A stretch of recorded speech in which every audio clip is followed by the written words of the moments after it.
നിങ്ങൾ ആരാ? നിങ്ങൾ ആരാണ്? നിങ്ങൾ ആരോടാ ചോദിക്കുന്നത്? വളരെ സൂക്ഷിച്ച് സംസാരിക്കണം. സൗകര്യമല്ല പറയാൻ. ജബൽപൂരിൽ സംഭവിച്ചിട്ടുണ്ടെങ്കിൽ അതിന് നിയമപരമായ നടപടിയെടുക്കും.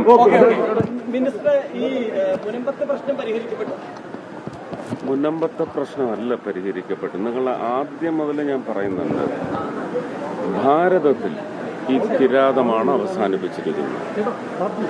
നന്മയുള്ള സ്ഥാപനമാണ്. ആ നന്മയുള്ള സ്ഥാപനത്തിലെ അപാകതകൾ അല്ലെങ്കിൽ ഒരുപക്ഷെ കിരാത രൂപത്തിലേക്ക് അത് മാറുന്നതിൻ്റെ എല്ലാ ലക്ഷണങ്ങളും കണ്ട് അങ്ങനെ സംഭവിക്കാതിരിക്കാനും വലിയ ഒരു സമൂഹത്തിന് അത് ദോഷകരമാവാതിരിക്കാനും ആ സമുദായത്തിലെ തന്നെ അല്ലെങ്കിൽ ആ വിഭാഗത്തിലെ തന്നെ ആൾക്കാർക്ക് പോലും ദോഷകരമായി ഒന്നും സംഭവിക്കാതിരിക്കാൻ വേണ്ടിയുള്ള ഒരു നിയമ നടപടിയാണ് അല്ലെങ്കിൽ ഒരു നിയമ മാറ്റമാണ് നടന്നിരിക്കുന്നത്. അതുകൊണ്ട് മുനമ്പത്തിനും ഗുണപ്പെടുന്നു എന്നുള്ളതാണ് സത്യം.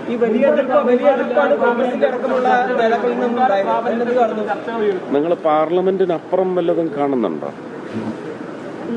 ഒരു പാർലമെന്റ് ഒരു സംശയവും വേണ്ട.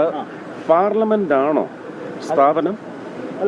തീരുമാനങ്ങൾ എടുക്കുന്ന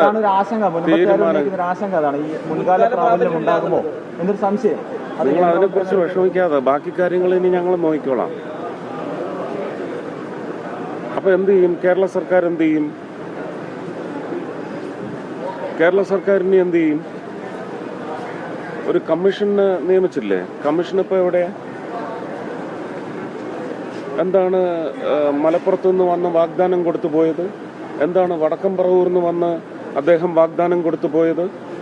അതൊക്കെ എവിടെയാണ്?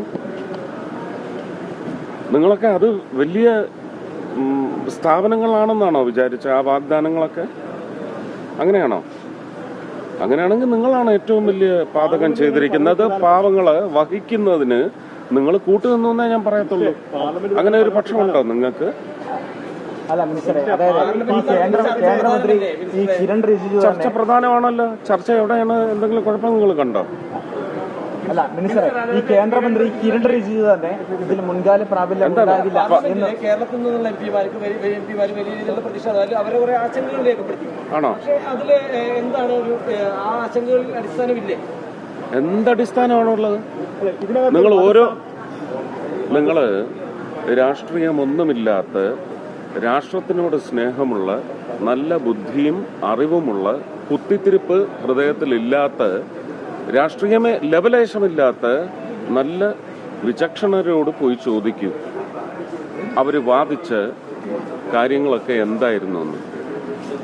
വിഭജിക്കാൻ വേണ്ടി ജനങ്ങളെ ജാതിയുടെ അടിസ്ഥാനത്തിൽ ഇപ്പോഴും മുസ്ലിങ്ങൾക്ക് ഇതെല്ലാം കുഴപ്പമാണെന്ന് പറഞ്ഞൊരു ദുഷ്പ്രചരണമല്ലേ അവരുടെ വാദങ്ങളിലൂടെ പാർലമെന്റ് നടത്തിയത്? അതിനത്രയും പുച്ഛത്തോടെ മാത്രമേ അവിടെയുള്ള ചർച്ചകളിൽ അതിന്റെ പരിസമാപ്തിയിൽ തെളിവതാണ്.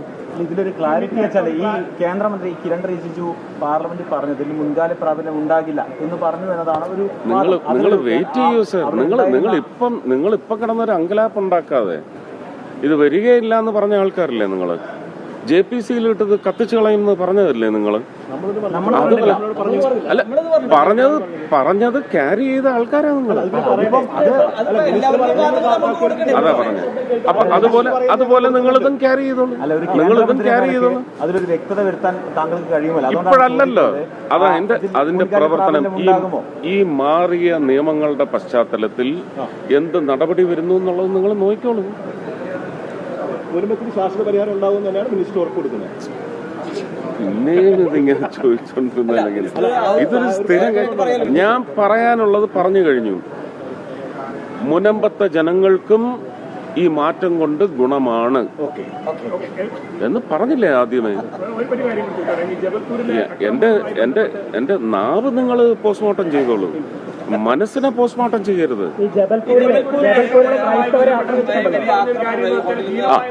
ഇതാണ് കുത്തിത്തിരിപ്പ്. എല്ലായിടത്തുമുള്ള പ്രശ്നങ്ങളാണ്.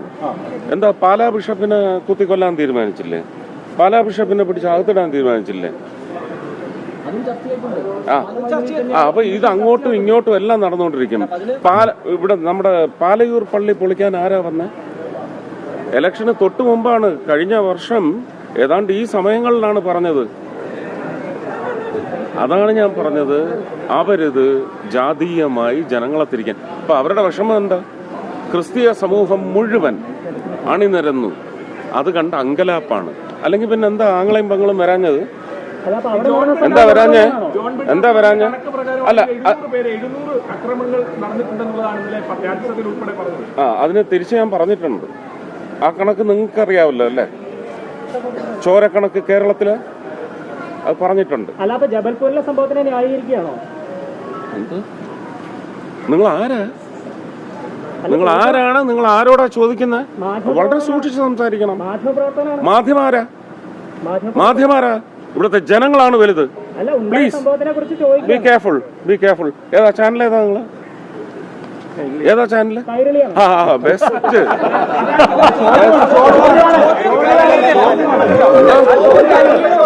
ഏതാ? സൗകര്യമില്ല പറയാൻ. ജബൽപൂരിൽ സംഭവിച്ചിട്ടുണ്ടെങ്കിൽ അതിന് നിയമപരമായ നടപടിയെടുക്കും. പിന്നെ നിങ്ങള് അതങ്ങ് ബ്രിട്ടാസിന്റെ വീട്ടിൽ കൊണ്ടുവച്ചാൽ മതി കേട്ടോ.